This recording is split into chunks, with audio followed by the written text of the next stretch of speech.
Ladies and gentlemen, we, people of color, daughters and sons of immigrants, we belong to Europe. We are the story of Europe.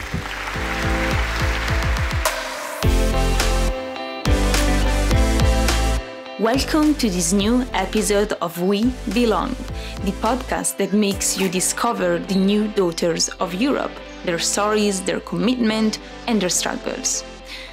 I'm Yasmina Wiran, and I'm your host. And my guest this week is a French TV journalist that works on fact-checking news, and notably, she explains the news by drawing them. She's also a committed woman that denounces racism against the Asian communities in France, and even more recently, since the outbreak of the coronavirus. Her name is Linh Lan Dao, and I'm happy to share her story. Hello, Linh. Hi, Yasmin. Nice to meet you. Thank you for accepting our invitation. As I do for all our guests, I will ask you to choose a word that translates your story, your personality, or your work. So what is your word, Linh Lan? Power.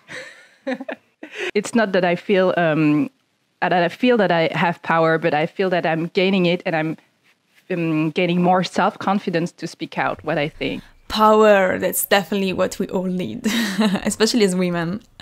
I was reading an article where you said that you love humor, that you make jokes all the time. Is it right? Yeah, it's true. I do make jokes all the time. I don't know if they're the best quality, but as long as my friends laugh, it's okay to me. But I love to do that. Yeah, it's one of the reason I'm very happy. Yeah. Of course. So well, in this case, feel free to make a smile. Okay. And by the way, you use your sarcasm also on your videos, and your video Draw My News. How is it received by the public? Well, for the Draw My News, I'm very happy because it's a way for people to learn new things in a funny way, because it's drawing. So some people say, yeah, this is for kids, but I don't think so. I think that every adult has a kid inside, and I think, yeah, the video have millions of views on Facebook, so I'm very happy. And I really like this kind of format because you can talk about everything and about sensitive subjects, and you can go from, for example, the sexual life of insects, which is really a really weird topic, but you can also talk about important things like feminism. And years ago, I made a video about domestic violence, and I saw that the video was really shared like 1,000 times. So I think this is important, an important way to educate people as well. Yeah. Yeah, it's an artistic way, it's a soft way, but also an effective way because it's easier to understand and visual. I also read that you used to draw since you were little. Did you start having this passion for the news when you were younger, and did you dream of becoming a journalist since you were little?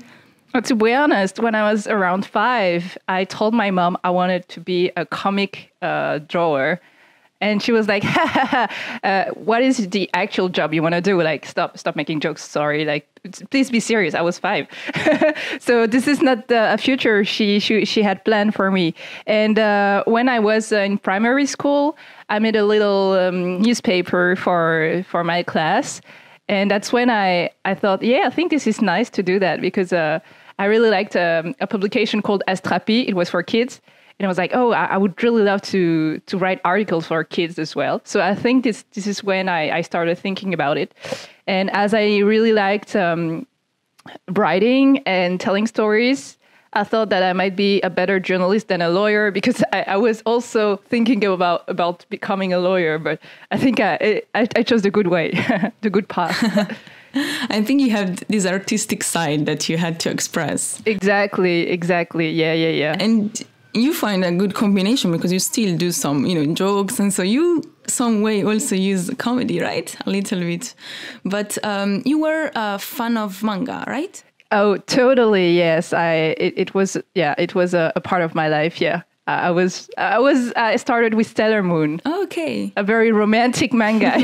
Yeah. And as my father lives in Japan, so I'm really connected to the Japanese culture. So that's why. And precisely about the Japanese culture, you also denounced sexism in manga, and you explained it. It is a reflection of the Japanese society, I think, right? Is it correct? Can you tell us more about it?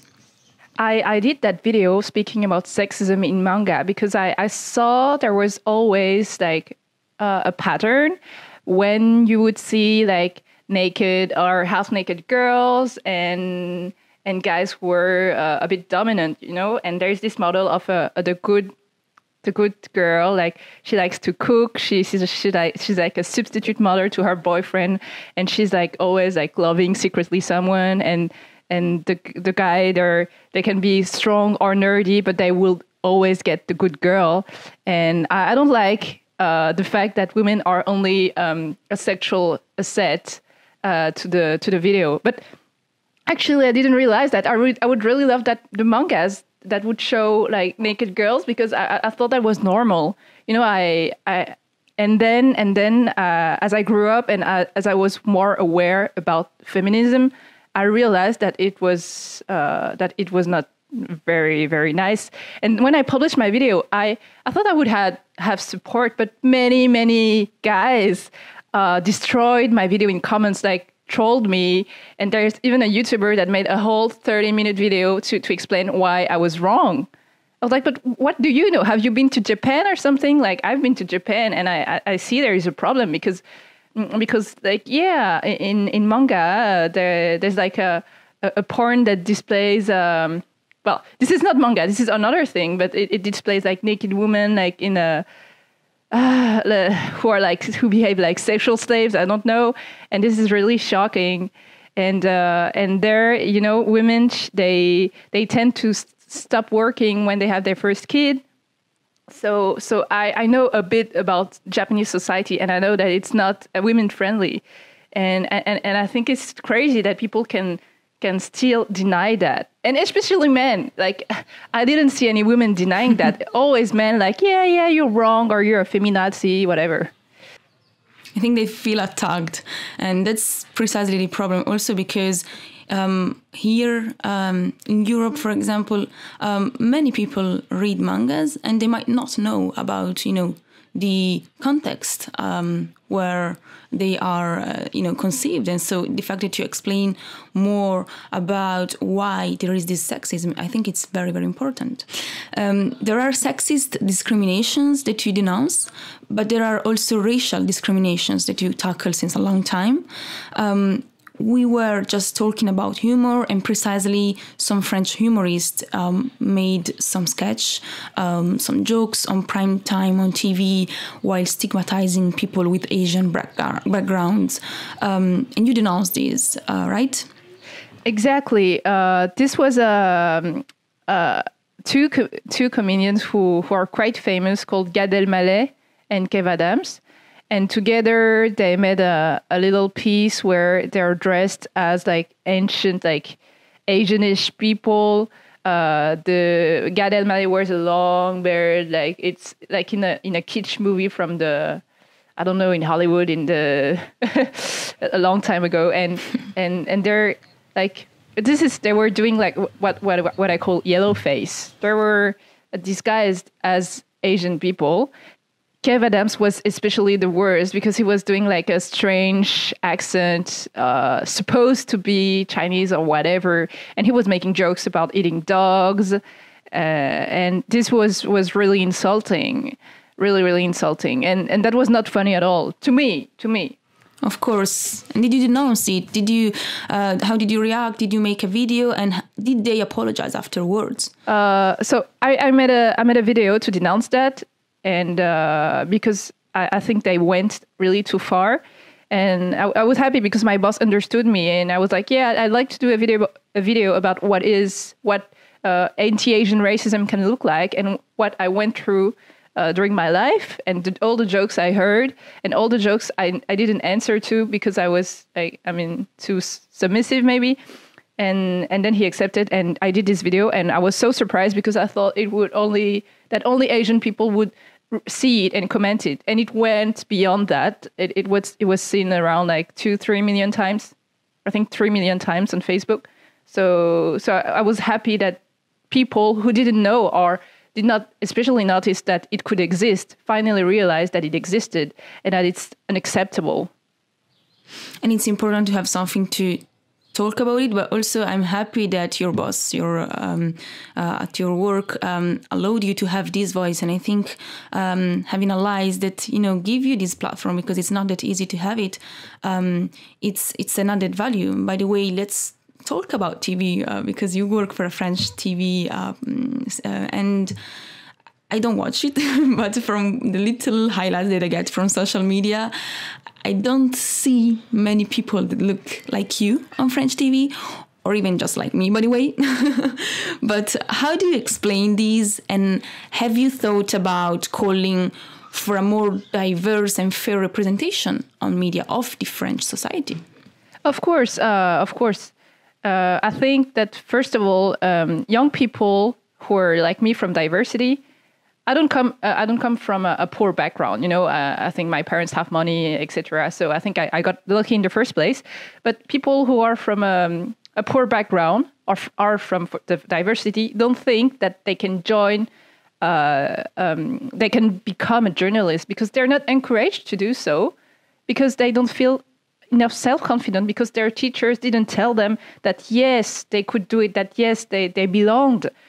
And it's beginning to change. I would say that many journalists for the moment are white, and because that's the way it is. We're in France, and they are just starting to realize that France is multicultural, and that if you want to represent correctly the society, you have to include people from diversity as well. So I'm saying that things started to change because I was hired for my origins. That's true. I was hired because there was a special program where they provide apprenticeship for people who are from immigrants' descendants. So that's why I started. And it was very difficult because in the first place, you're not legitimate, because people think you were hired just because you were Asian or something. So I had to prove that I was not useless, and I could be a professional as well. So, but you have to fight twice when you're from the diversity. But now it's changing. Well, now there are more and more anchormen and anchorwomen who are, Black or Arab. Not that much, not that many, but still, it's starting to change. But when I see an editor-in-chief who's not white, then I will, and who's not like a white male, blah blah blah. I don't have anything against white male. I just see that they're everywhere in directions, in editor-in-chiefs, okay?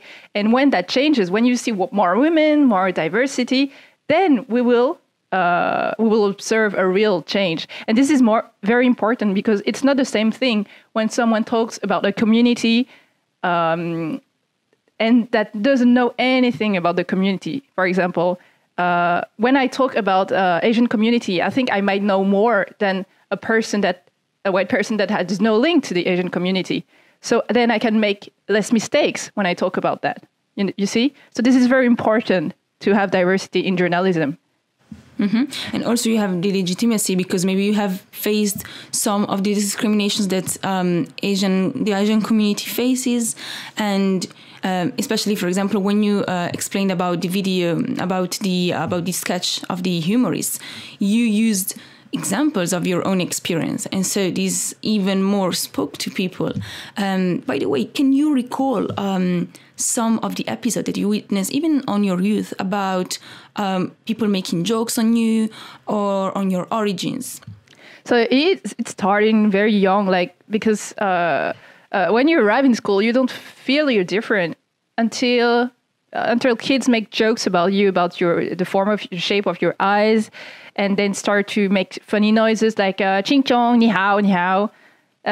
they're just repeating what they heard, maybe from their parents or anything, and then they were like making bad jokes, like, yeah, why do you have eyes like that, and they would harass you, and you would feel different. You just want to fit in, but it's not possible, and then it went on when I was a young girl.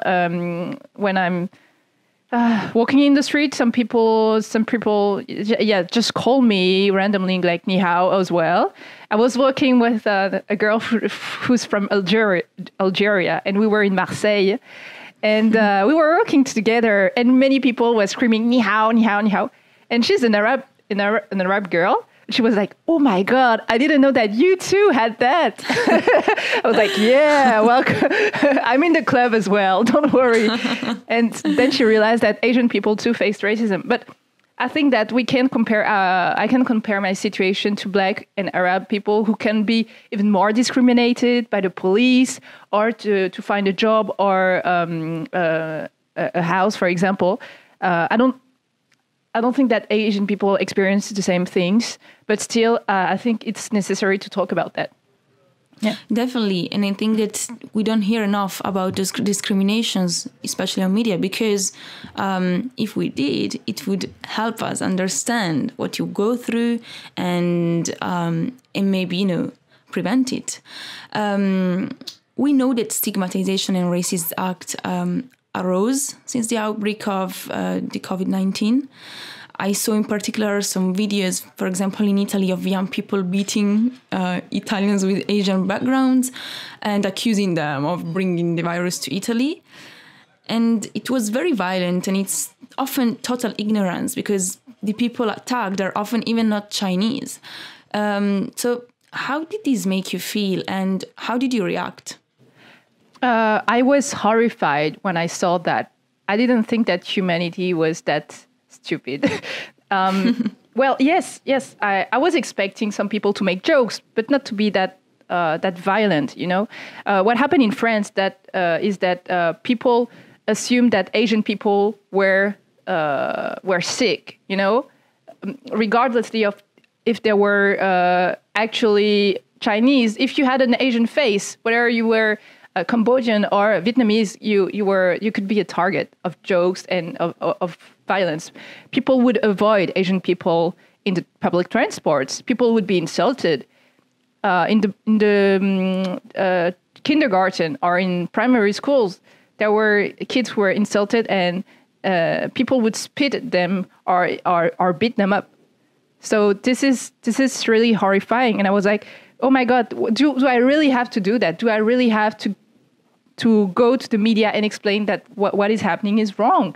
You can't stigmatize a community because the virus, okay, it was born in China, of course, but then it would attack anyone from any background. The virus has no racial laws. It doesn't choose by and now the people just realize, I guess, that anyone could be sick, whether you were white, Arabic, Asian, or anything.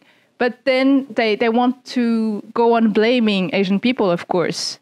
Like, yeah, this is your fault. You brought that because you eat dogs and cats. And that's just horrible to do that amalgam. And my analysis is that every time there is a pandemic, every time there's an epidemic, people have to find a guilty person. People have to blame someone. And then so they blame Asian people now. And that's the most ironic is that Italian people, for example, they started, being racist against Chinese, but then a few weeks later it completely exploded in Italy. Yes, and then it spread. They found themselves, it spread, and so they found themselves being discriminated against on the same way they were discriminated Chinese. Yeah. Oh, I didn't know that Italian people were discriminated. But in France, there was an Asian restaurant that was tagged like coronavirus, and I was like, did they tag pizzerias? I don't think so. Yeah, but I don't know. Of course, they weren't attacked physically on the same way. I think because of their white privilege. but they were, refused to travel, and they really face, diffidence from people on the streets just because, they are Italian. But I think, it's so important to denounce it and to, and make people understand what's the actual reality, and that it's not because you're Chinese or you're anything that you're going to spread it, but it's just because you've been in contact with an actual infected person. And in terms of fact-checking, you also reacted recently to a video that was showing African people being refused to enter to a supermarket in China and being aggressed by Chinese people. And although the African population is actually facing this discrimination in China due to coronavirus, you also explained as part of your work that it's a fake news. So, this video made the tour of the world, and it also was used by African presidents to talk to Chinese ambassadors in their country. But where does this video actually come from? I think it's important to talk about racism, but never using fake videos, because then you don't look really serious. So this video, I don't really know what happened. You see a black couple fighting an Asian couple in the street. And this video, we found out that it was not actually in China, as a Twitter user presented it. It was like, Chinese people beating up African people. But actually, this video was I think we're pretty sure it was shot in New York, because we saw like two boards of one of a hospital called St. Barnabas in the Bronx, and one of a New York brand. So we were pretty sure it was not in China. And then we found the actual place in Google Maps. We found the place with all the brands and everything. And apparently the fight was happening in front of an Asian restaurant. And that's all. But you should not take it to spread the hatred. I mean, what's the use of sharing that? I know that it's important to denounce racism, but never using fake news, please, because then it's a serious fight, and you can't go into a serious fight using fake stuff, fake material. And I think that we are quite privileged in France to have people like you that do this work, but in other European countries, there isn't often this fact checking. Let's talk about populism in Europe, but also in France. How these fake news are influencing society, influencing citizens, and then vote for populist parties. Yeah, I think it's like a circle. We noticed that the far right party. Oh, not the far right party, but the far right voters tend to spread more fake news. Yes, they do, statistically. And those fake news are going to make a circle, and it will be shared and shared in the same groups, because it's like a bubble. Like when you're in a bubble, you only see what you want to see. And you see that, and you're like, this is right. Like migrants are the worst, And there are many racist fake news. We saw that, and we were working on that. Like, look, these migrants, they're making a party in the cemetery, or they're doing this. Oh man, and it's always videos brought out of their context to prove racist ideas. So I think that fake news are becoming like a tool for the people to spread hatred and to spread their ideas that we should ban the migrants, or migrants are bad people.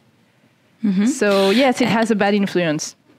And legally, when these people use this false information, but also media, they have the right to do it, as long as they don't attack personally individuals, right? And that's the real problem, the real difficulty in tackling it, I think.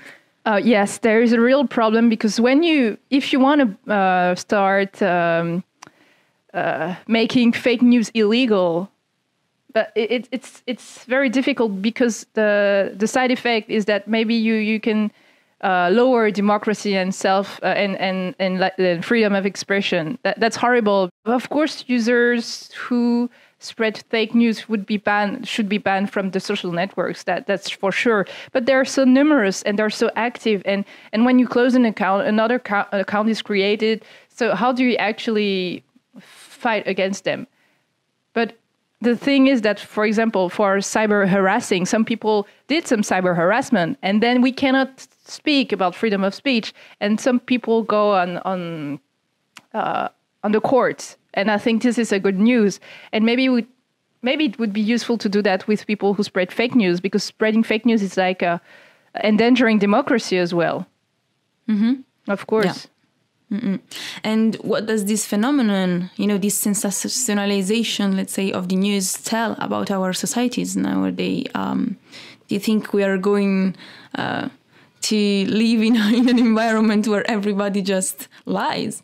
This is scary. For example, you see, Trump was elected. He's like a fake news factory, that guy. Bolsonaro was elected in Brazil.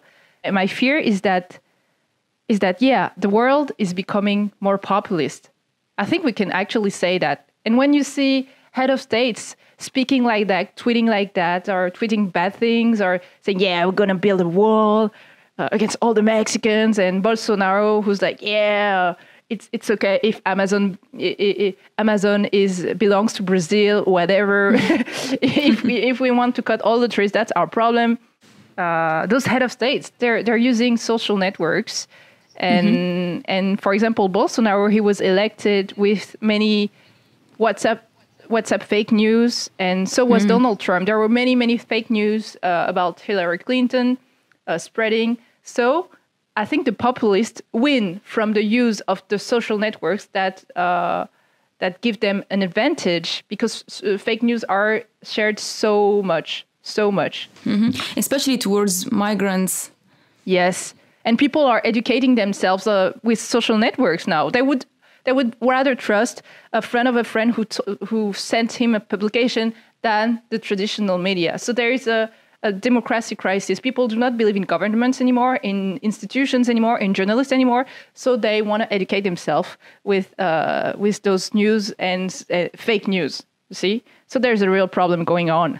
Definitely, because there is this distrust towards institutions, and so we believe to people that speak like us and tell us what we want to hear, right?